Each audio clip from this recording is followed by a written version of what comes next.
mahasiswa sarjana prodi manajemen UT dimanapun Anda berada.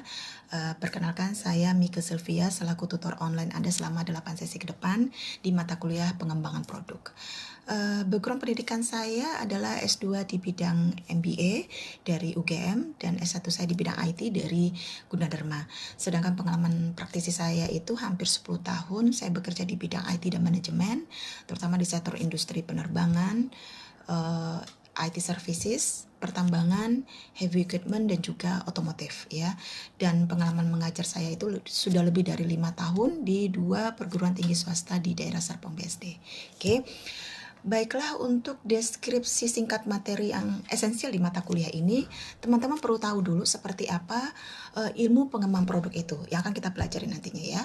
Nah, pengembangan produk yang dimaksud di sini adalah suatu proses menciptakan produk baru atau meningkatkan produk yang existing yang sudah ada dalam perusahaan untuk bisa memenuhi kebutuhan pelanggan maupun untuk meningkatkan daya saing perusahaan dengan memberikan nilai tambah produk kepada pelanggan, namun tetap menjaga efisiensi sehingga perusahaan ini tetap masih bisa meraih laba atau profitnya. Proses pengembangan produk ini akan mencakup materi yang pertama mengenai inovasi dan strategi produk ya.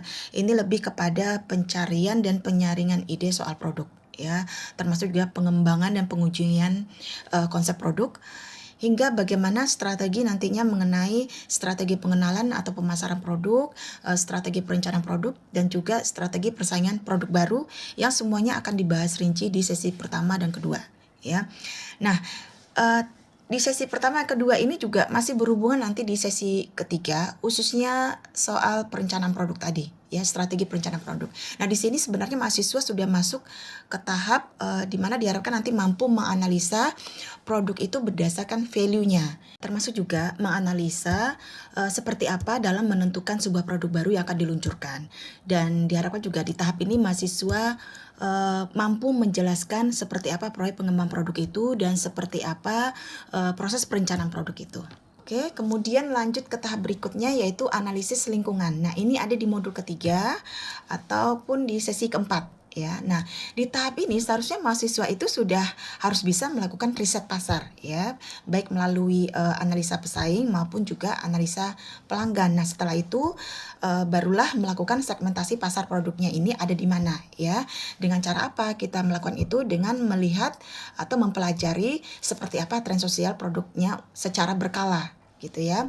Juga termasuk mahasiswa mampu melakukan identifikasi kebutuhan pelanggan ya. Kebutuhan pelanggan itu seperti apa, nanti ini akan align dengan bagaimana perubahan teknologi saat itu gitu ya. Nah, juga harus mampu juga menganalisa bagaimana kebijakan pemerintah yang berlaku yang nantinya akan berpengaruh terhadap pengembangan dan juga pemasaran produk nantinya. Intinya di tahap analisis lingkungan ini perusahaan itu bisa menjawab kebutuhan pasar, produknya relevan dengan kebutuhan pelanggan, namun juga masih bisa bersaing dengan kompetitornya baik dari segi harga, kualitasnya maupun value produknya. Setelah pasar dianalisa, barulah kita masuk ke tahap berikutnya yang dinamakan proses pengembangan produk ya. Ini ada di sesi kelima di modul keempat. Nah, disinilah mahasiswa mulai mempelajari komponen apa saja yang ada di dalam produk yang akan diluncurkan tersebut gitu ya. Nah, desain produk itu seperti apa? Termasuk desain produk lintas fungsi. Lintas fungsi di sini adalah maksudnya fungsi-fungsi atau departemen apa saja yang akan terlibat untuk pengembangan produk ini. Nah, di tahap pengembangan produk ini juga mahasiswa akan mempelajari bagaimana proses standarisasi ataupun kustomisasi produk ya. Termasuk tingkat reliabilitas produk juga perlu diukur di tahap pengembangan produk ini. Intinya ya, proses pengembangan produk ini dikatakan berhasil tidak hanya fokus di teknis feature produknya saja ya, tetapi juga perlu memastikan apakah produk yang akan diluncurkan ini bisa sesuai ekspektasi pelanggan gitu, atau apakah bisa memecahkan masalah user secara efektif, atau dapatkah kualitas produk yang akan diluncurkan ini bisa meningkatkan kepuasan pelanggan seperti itu. Nah, hal semacam inilah sering kita dengar istilahnya yaitu Quality Function Deployment atau QFD. Tentunya pengembangan produk ini tidak terlepas dari kegiatan melakukan pemilihan proses dan juga pemilihan teknologi yang akan digunakan gitu ya. Nanti outputnya akan semacam pembuatan prototipe produk ya. Teman-teman akan dapatkan jabarannya materi ini dari modul ke-5 ya, di sesi ke-6 nantinya. Nah, jika semua tahap itu telah dilakukan ya, mulai dari inovasi atau ideasi produk dan juga strategi produk, kemudian masuk ke pengembangan dan pengujian konsep produk, kemudian baru masuk ke strategi pemasaran produk, dan juga dilanjutkan ke perencanaan produk, analisa pasar, pengembangan produk atau pembuatan prototipe produk, serta pemilihan proses dan teknologi. Maka setelah itu barulah kita masuk ke tahap akhir di sesi 7 dan 8 di modul ke-6 ya, yaitu peluncuran produk atau komersialisasi produk. Di mana proses peluncuran produk ini akan diawali dengan uji pemasaran produk terlebih dahulu melalui perencanaan peluncuran produk, uji coba pasar, promosi penjualan, penentuan harga, serta packaging produk gitu ya. Nah, setelah itu barulah kita masuk ke proses akhir dari peluncuran produk, yaitu tahap pendistribusian produk ya, baik melalui saluran distribusi langsung maupun tidak langsung ya, hingga masuk ke tahap pemilihan mode transportasi.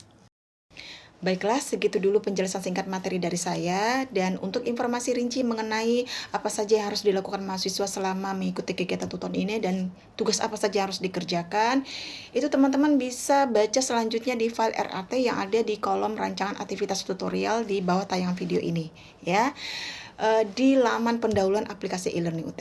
Oke. Dan untuk materi mata kuliah ini, lebih lanjutnya teman-teman bisa akses dan pelajari selengkapnya di buku materi pokok UT ya, yang mengacu pada modul terbaru berjudul Pengembang Produk karangan Mairani Harsasi ya. Dan untuk menambah wawasan dan ilmu pengetahuan lagi buat teman-teman, silakan teman-teman akses file-file atau link video yang disertakan di aplikasi e-learning UT ya, khususnya di kolom materi inisiasi ataupun materi pengayaan di setiap laman sesi pertemuan ya. Saya harap Anda bisa mengikuti setiap aktivitas yang telah disediakan ya.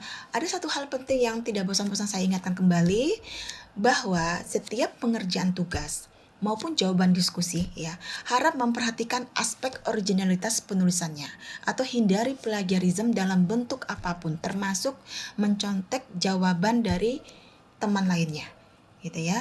Jika kedapatan plagiat ya, saya akan minta kepada teman-teman untuk melakukan perbaikan jawaban hingga waktu yang telah ditentukan. Dan jangan lupa cantumkan sumber referensi yang menjadi acuan Anda dalam berargumentasi, gitu ya. Tidak ada larangan untuk Anda menggunakan jawaban dari AI, namun saya minta ya untuk bisa mengembangkan dan memodifikasi jawaban AI itu dengan bahasa dari pemikiran Anda sendiri jika Anda tidak menginginkan nilai minim dari saya. Oke, semoga teman-teman semua tetap semangat belajar ya, dan diberi kemudahan memahami materi, dan juga teman-teman semua bisa mengikuti dengan baik seluruh rangkaian aktivitas tuton di setiap sesi mata kuliah ini gitu ya. Sehat dan sukses selalu untuk kita semua. Wassalamualaikum warahmatullahi wabarakatuh.